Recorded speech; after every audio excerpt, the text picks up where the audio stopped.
Hello ladies and gentlemen, WillE here. Questing, it's been at the center of the RPG genre since forever, both online and off. Kill the dragon, save the princess, collect the bare asses. And for something so central, it's become one of MMO's most divisive areas of content, to where it's either a chore required to reach the good stuff later on, or some see it as the best area of the game, where you can really sync up to your character and get immersed into these online worlds for a period of time. It used to be one of the driving forces for the RPG back in the early days. Create your character, imagine your skills, your proficiencies, differentiate yourself through armor, weaponries, and appearances. And then what's next? A motivation to use this new self to go out into your imaginary world. And that is the quest, the objective, the story, the journey from mind to paper to mods to 2D to 3D. It came so far, but the meaning has changed. But then again, so has the player. In fact, you could go as far to say the existence of environments dedicated solely to role-playing on certain games are proof enough that players have changed significantly, to the point where the developer has to create safe spaces where people can do this kind of activity and expect that from other players in turn. I feel as though there's always been a certain degree of stigma surrounding RP, but though many people may not have been into it to the level as to cosplay guards or get married, the novelty of speaking to another human being behind the screen was not at all lost in the earlier days of the MMO. Instead of being on a blank page with the likes of MSN, now that person had just a bit more, well, purpose to who they were, a fully rendered, sometimes even 3D character with emotes and choices that made them different and stand out from others. Role-playing is more of an extension of questing though, a whole new way of playing the game around the what if, around how you see your character, and essentially making your own quest to some degree, a real game within a game. But quests can and should have always been so much more than a means to an end, that end usually being gear upgrades, experience to level your character, or just being seen as a chore to finally get to the good stuff at the end of the game, as if they're just a hurdle the developer has put in to inconvenience you. They should set the tone for your character's place within the world.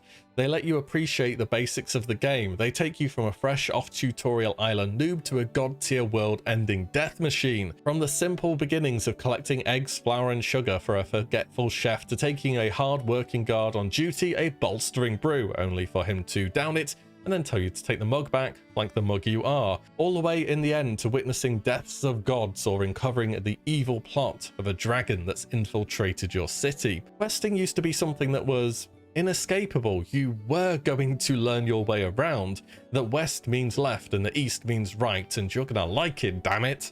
In the days when you searched something on the internet and if you were lucky you found somebody who had asked a similar question, only for them to have closed the thread with a, "Oh, I found it, thanks, no worries." But how did you find it? What kind of mystical powers led you to this answer?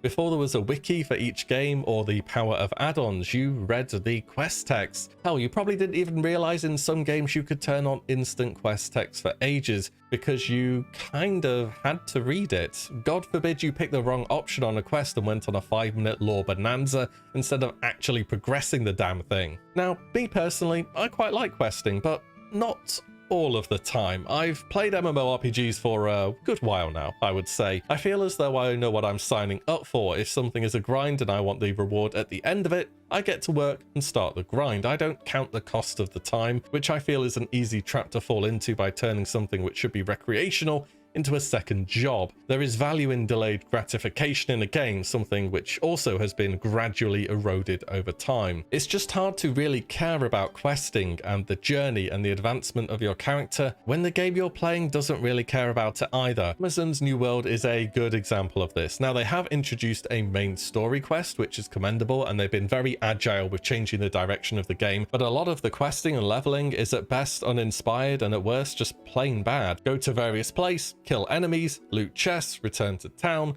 turn stuff in, pick up new quests, change zone as you will level up appropriately, and then just kill and loot stuff at other places. Maybe I'm off the mark and things change at late game, but from what I've been seeing at this point in time, it's just very basic. And though the game does make up for it in other ways, but this kind of thing being lower down on the feedback loop that I've seen so far kind of goes to show that it's not an area where companies should look to invest heavily in, because there's always going to be a sizable portion of the population who just don't care at all about this kind of content and want to get through it as soon as possible. We look over to another game which handles this dramatically different, Final Fantasy XIV. It's the polar opposite. I've seen opinions ranging from, my god, I just want to play the game, why do I have to do hundreds of hours of all these dialogues and tabbing through near endless story quest lines? Please let me boost so I can actually play the game I want to, wow, there's so much emphasis on getting to build this world, getting to familiarize myself with the characters, that the developers put so much effort into reasons why I should care about the game and what's going on around me. And as a newcomer to the game, though, I understand there is the option to boost past it. It seems to be missing the point when there's so much on the line which is story based, which is there because the developer cares about that, and hopefully you should too. I think player attitudes towards not wanting to engage with questing content so much stems from one thing in a lot of games: volume. Just the sheer volume of quests that games pile on you to keep going. The quantity over quality, which makes it harder to not just want to tab through every single quest, even when some of them are interesting stories where time and effort has actually been poured into them by the developer. On one hand, we have our Covenant campaigns, we have our main story quests, we have the quest line for our Azov staff and beyond.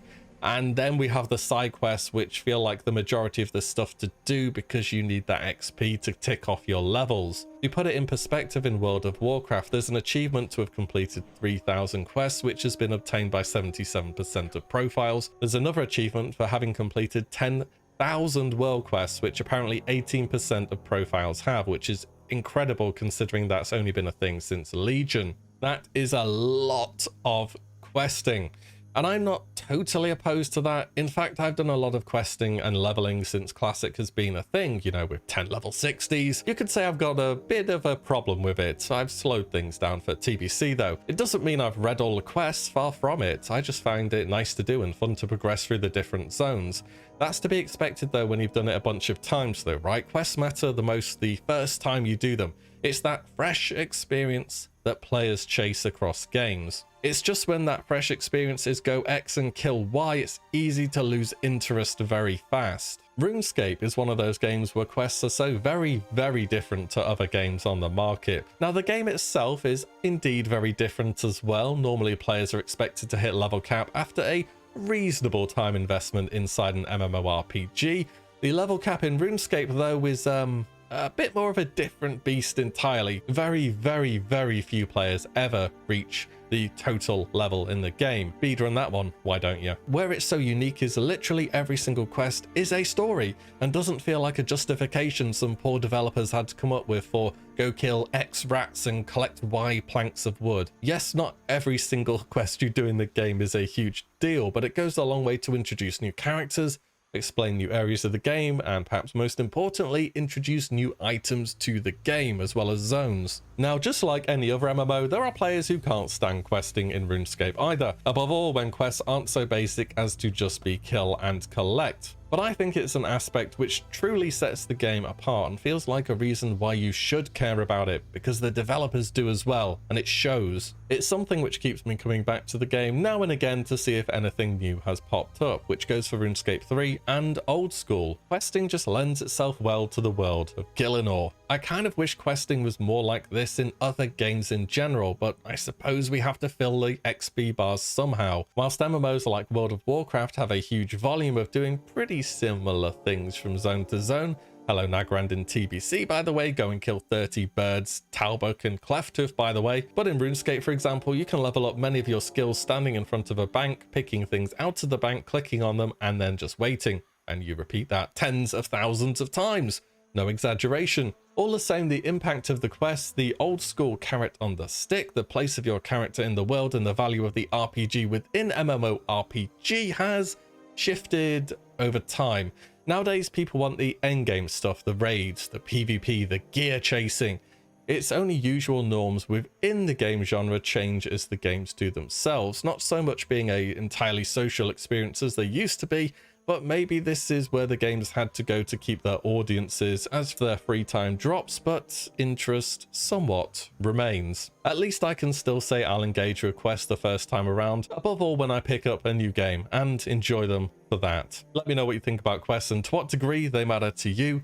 I imagine there'll be a lot of people who are happy to see the back of them and to actually get stuck into the end game. But whatever you enjoy within a game, it's just a game at the end of the day. Like the video if you liked it. You can find me on Twitter and on Patreon if you wanted to support the channel in an extra way. More MMO content to follow very soon. So as always, guys, thank you so much for watching and listening in. I'll see you all in the next one very soon.